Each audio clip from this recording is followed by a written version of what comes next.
On today's Locked On Bama, we're going to talk about Richard Young, one of the best running backs in the country, if not the best running back in the country, who is getting crystal ball to Alabama. What does Jimmy Stein think of that? We're also going to talk about Jimmy's 5 biggest storylines from spring practice, and there are 5 good ones. He couldn't come up with 6, but he had 5. We'll be back in a minute with Locked On Bama. Locked On Bama, your daily podcast on the Alabama Crimson Tide. Part of the Locked On Podcast Network, your team every day.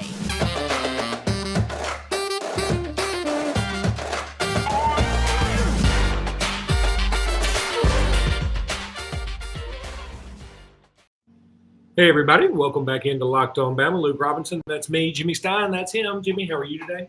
Oh, I'm doing awesome. Spring practice is now behind us.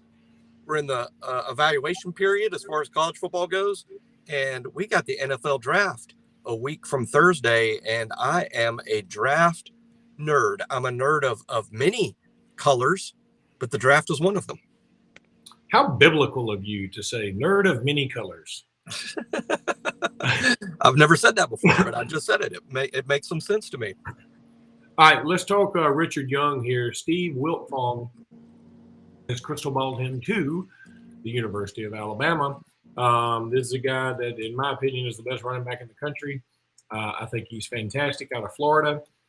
What are your thoughts here, Jimmy? I'm really excited about Richard Young for a bunch of reasons. Yes, Wilfong, he did that from on 3. Sam Spiegelman and Chad Simmons have both RPM'd Richard Young to Alabama.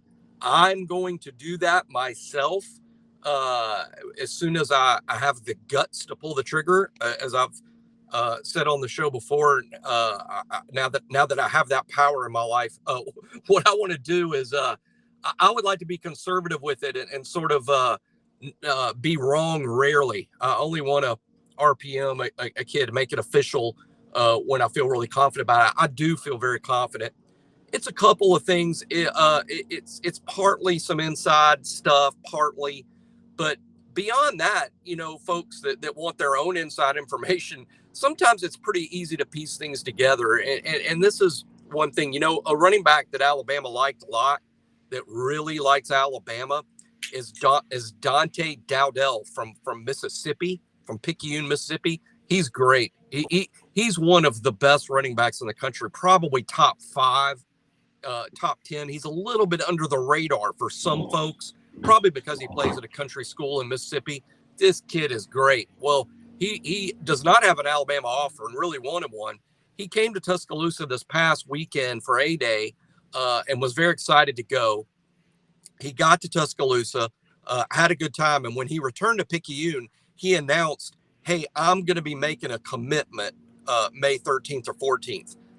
It is not to Alabama. It's not to Alabama. It tells me, now I'm adding 2 and 2 here without knowing the facts because I can't know this, but sounds like to me he didn't get his Alabama offer. And he's just going to end it and commit to his favorite school of the ones who have offered. And if a running back of his caliber comes Tuscaloosa and walks away without an offer, I think he sees the writing on the wall. Another running back that was present at A-Day for like his 3rd or 4th or 5th trip to Tuscaloosa is Richard Young. So to me, this is just sort of like, yeah, I think this is going to be Richard Young, which is great news for Alabama. I love Richard Young. I consider him the number 2 back in the country. The only running back I like more than Richard Young is a kid from Texas named Reuben Owens. And that's because actually Owens and Young are tied as my favorite back. Owens is just really tight with Arch Manning and is thought to be one of those guys that's going to follow Arch. So I like Reuben Owens a lot because it sort of means, hey, I think we're getting Arch.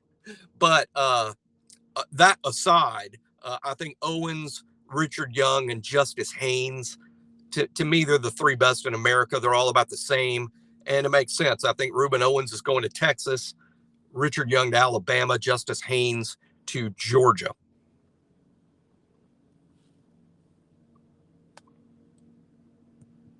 You on the mute? Ah! It gets funnier every time. I mean, people think I'm doing this on purpose. I'm not. I'm trying to be nice. And also trying to keep it so my phone doesn't ring or something while I'm in here. But anyway, all right, where would Richard Young fall in the pecking order next year, in your opinion? Like, let's assume Roydell Williams is back, Jason McClellan's back, Trey Sanders is back. We assume Jahmyr Gibbs will be gone, right? I mean, Probably. okay. Yeah, I assume that. So, even Emmanuel Henderson, Jamarian Miller, Right. That's a lot of running backs, dude. It will be, and I'm going to look at it almost similar to how I look at Miller now. Now, I do think Richard Young is a more highly hyped, highly regarded, possibly even better than Jamarian Miller type back. I mean, I think Richard Young ranks equally with the Najee Harrises, the Trent Richardsons. I'm talking about 5-star plus, the six-star recruit. I think he's that good. But assuming all of those backs return to Alabama, Luke, I'm going to assume that Richard Young is going to have to wait his turn. I don't see him bursting on the scene and replacing Jahmyr Gibbs as Alabama's number one back, just in the sense that, hey, you got to make these kids beat out the guy in front of them. I mean, that's the thing. They have to beat out the kids in front of them. If you just hand it to them, first of all, that's something Nick Saban would never do in a million years. If you think that's the case, you've never met Nick Saban. You've got to beat out the kids in front of you. Now, here's my take, and people can disagree all they want. All I would say is, if you disagree with this, that's fine. Maybe you're right. Maybe I'm wrong. I would just encourage people to watch how it's been done at Alabama for 15 years under Nick. I don't think you beat out the kid in front of you in practice. I don't think it can be done. I don't think on a random Tuesday, Coach Saban goes, you know what? Jamarian Miller is just a better player than Roydell Williams. Let's move Miller ahead of Roydell. No, I think Miller moves ahead of Roydell based on three different scenarios. One, injury. Somebody gets hurt. Well, next man up. Number two, games. Roydell comes in, gets us 3 or 4 carries, doesn't do anything special. Miller comes in, he gets his carry, boom, first down, boom, 30 yards. Now Miller might be moving ahead of him. He did it in the game. I also think to some extent you can beat out the kid ahead of you in live scrimmages. I think they take those scrimmages, whether it's A-Day or any of the other full-speed scrimmages in the stadium, they take that very seriously. So I think that's the long answer, but it explains it. I think for Richard Young to move ahead of all those backs that are already there, injury, outperforming the guys ahead of him in games or scrimmages, not just random practices. I just don't think that happens. If it has happened at Alabama, I think you're talking about some pretty rare occurrences. When we come back, I got 1 or 2 more little running back notes I want to go over, then get into your 5 storylines for the spring. But right now I want to tell you about Built Bar. Built Bar, these things are absolutely delicious. They're nutritious, scrumptious, as I've said a million times. Go check them out. They're great for a keto or a keto diet. For those who don't remember, a keto diet is what Jimmy thinks a keto diet is. And a keto diet is actually when you sleep on the murderous friend's couch and mooch off of them. But anywho, and become famous. And become famous for it.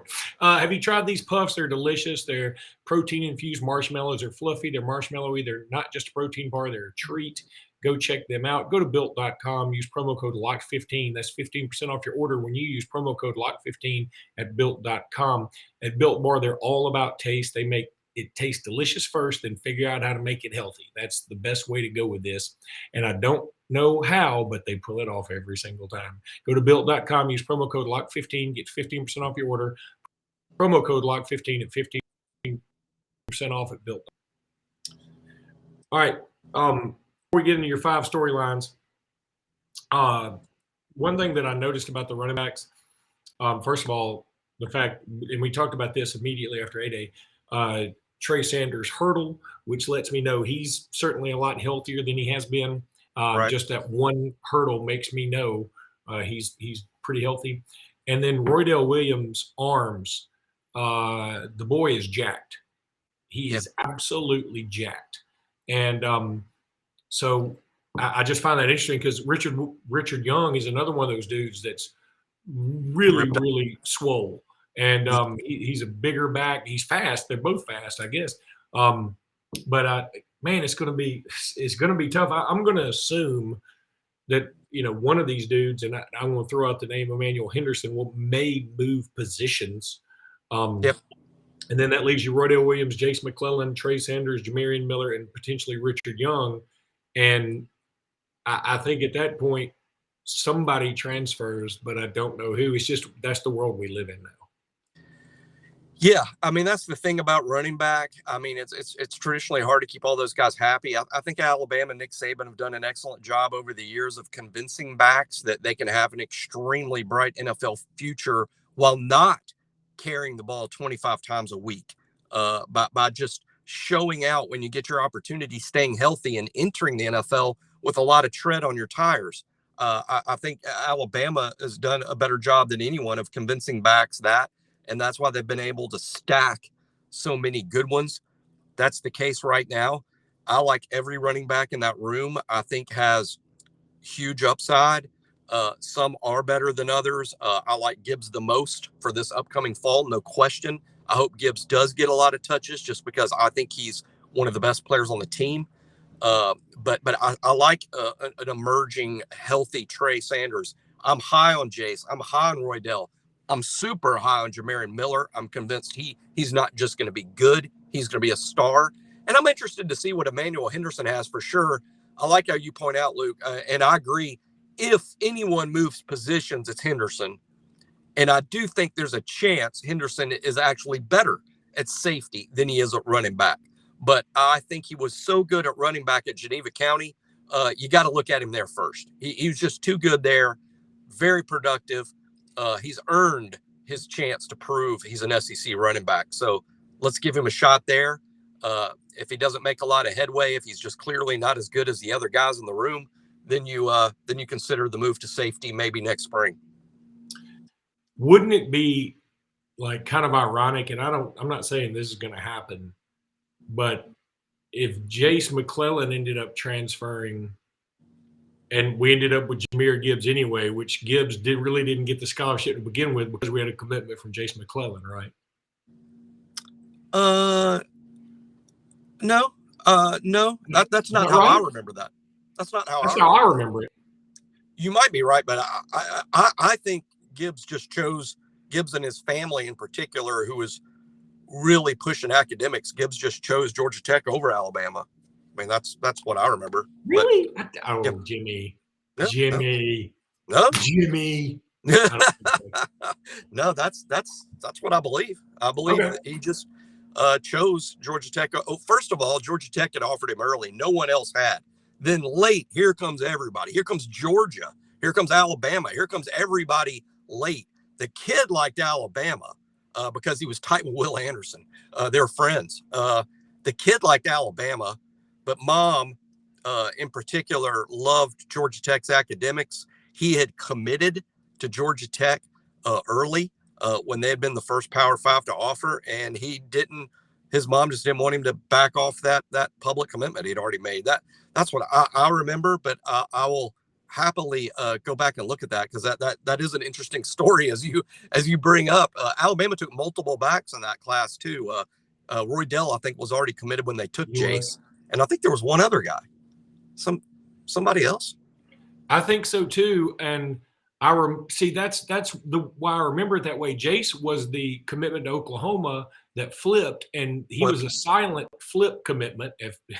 This is getting double secret probation in it, but yeah. And I think Gibbs. Now the story, the way I understood it, Gibbs wanted to come to Alabama.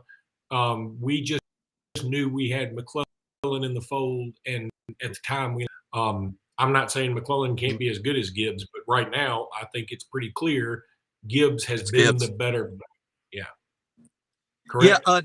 Now you say that is true. That I think there's a third back that frankly we've already dumped. I mean, I hate being that blunt, but I think there's another back that's out of that class that's already left quickly. That we'll look it up. Well, what class was that? I'll look it up right now. That would have been the class of 21, right? No, 2020, right? 2020 would be freshman, sophomore. Yeah, 2020. Class of 20. Okay. Well, That's I'm going it. to look it up. I'm looking it up. This is great. I mean, great podcasting by us. Everyone pretend. Let me tell you guys about Built Bar.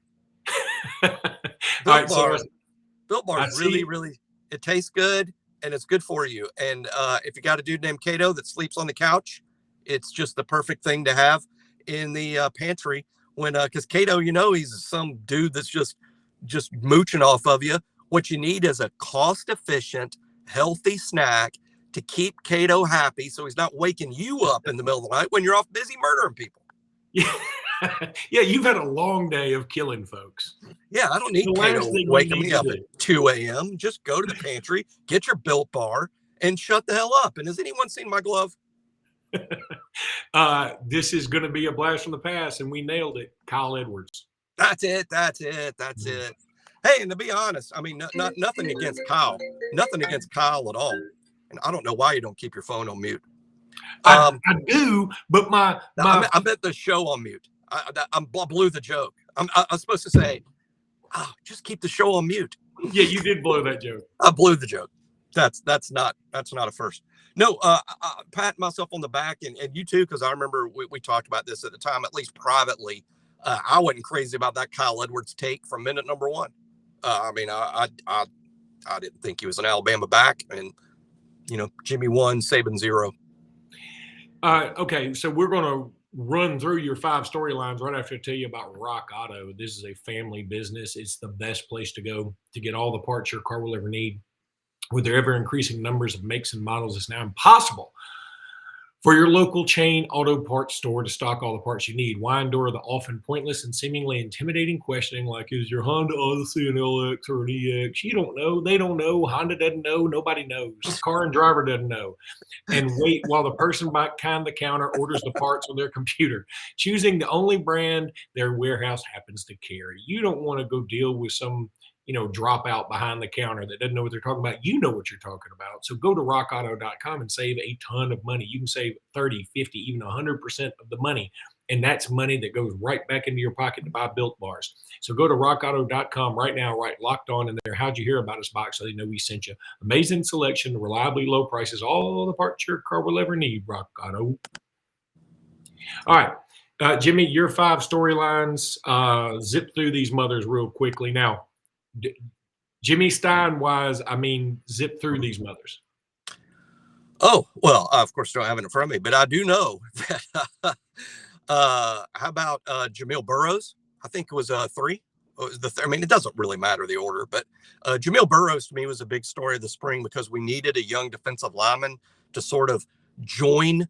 What do we want to call them? The big 4. I mean, there's 4 defensive linemen who have played significant snaps. Young, Dale, Boygby, and Timothy Smith. They've all played significant snaps, and that's 4. That's great. We need like 2 more. So you go into the spring going, hey, will 1 or 2 of you guys step up? And Jamil Burroughs basically said, yeah, I'll step up. Watch this. And he had 2 sacks on A-Day. A-Day was not the only scrimmage that he played well. Jamil Burroughs was good all spring. I think he's joined those 4. Maybe it's just 1 that did so far, but hey, 5's better than 4. Particularly at the defensive line where, I think 6 is sort of a max in terms of what you would play, as a first team rotation. Another interesting story to me for the spring, Chris Braswell.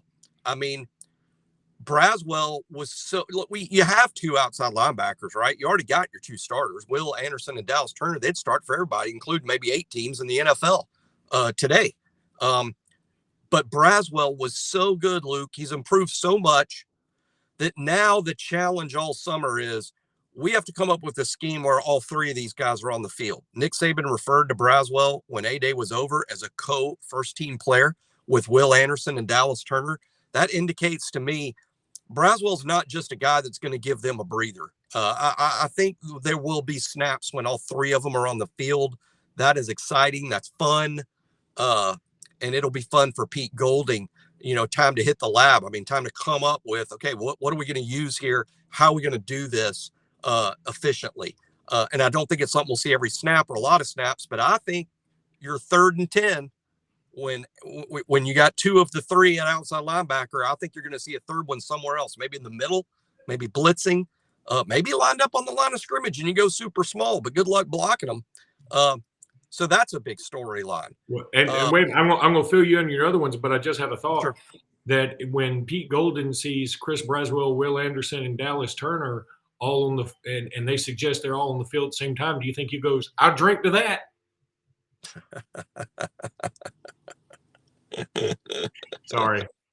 As long as Nick Saban can't hear him, and all the other assistants just sort of chuckle. Good one, Pete. Good one. I hope, and Saban will go, and you'll get an Uber for that too.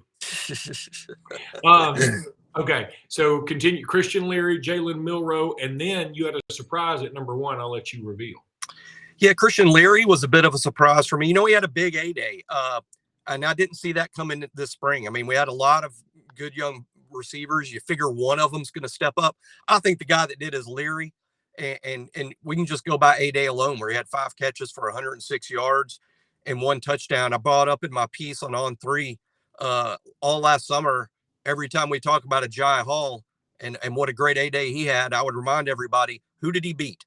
Who did he beat? I know he got 100. I know he looked good. I know he looked fast and with a great catch radius and good hands. I know that. I'm not ignoring it. I'm just saying, who did he beat to get open? And the answer were freshmen, third-team guys, and walk-ons. Well, Leary had a 100-yard A-Day game. Who did he beat? I didn't name the kid in the piece because I don't like calling kids out while they're on the team. But yeah, he beat a starting dime safety who's been a 2-year starter at Alabama. That's who he beat for all 5 of his catches in the game, including the 52-yard touchdown. That to me is more impressive than what Jai Hall did last spring, because Leary was out there whipping a proven SEC defensive back. So to me, Leary has earned a big shot at getting in the first-team rotation, particularly when the current slot in the first-team rotation didn't have such a good A-Day. He dropped at least 2 balls, and it might have been 3. Other kids that we mentioned were Jalen Milroe. You know, I could do the whole show on Milroe. I'm extremely confident Jalen Milroe is not just going to be a starting quarterback at Alabama or somewhere else. He will be a star quarterback at this level. God, he's impossible to defend. He still has to make strides as a passer. That's not a completed thing. That's not what I'm telling people. I want people to think about how Jalen Hurts was a better passer as a sophomore, and then a better passer as a junior, and an even better passer as a senior when he came in second for the Heisman, an even better passer in the NFL.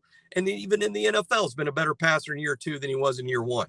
That's what we're going to see out of Milroe. There needs to be some level of patience with people when Milroe's not, a top 5 pick in the draft the first time you see him throw balls in a game. It's a work in progress, but with patience, he'll get there. And once he improves as a passer and he brings those legs to the table, wow. And my number 1 story was just the signing of Tyler Steen, because I think we all saw in A-Day that the weakness on the team, the unit that needs the most work, is the offensive line, particularly at tackle. Lo and behold, during spring practices, Alabama's able to land a commitment from the best tackle in the portal, or the most proven one.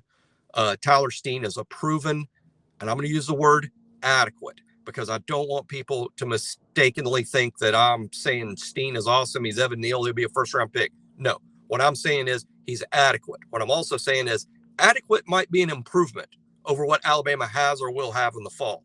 And having an adequate offensive lineman is actually a big deal, Luke, because when they're not adequate, shit happens. Bad shit happens. And we saw it in a few games last fall when we were really leaky at one spot. That's what happens when you're not adequate. And the offensive line, the fact that Evan Neal was a great offensive lineman at Alabama is almost irrelevant when you have other spots on the offensive line, or even one spot that's bad. Because do you think the defense is going to be like, boy, Evan Neal's good, we got to put 3 guys on that side of the line to overwhelm him? No, they're going to find the weakest link and pick on him. They're not going to care that Evan Neal is blocking their guy effectively.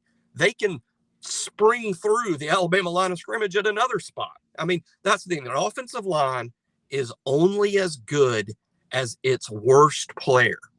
So you add an adequate SEC tackle, you've improved the whole group. All right, buddy, that's going to do it for this episode. We will talk again tomorrow. And until then, roll tide, everybody. Roll Tide.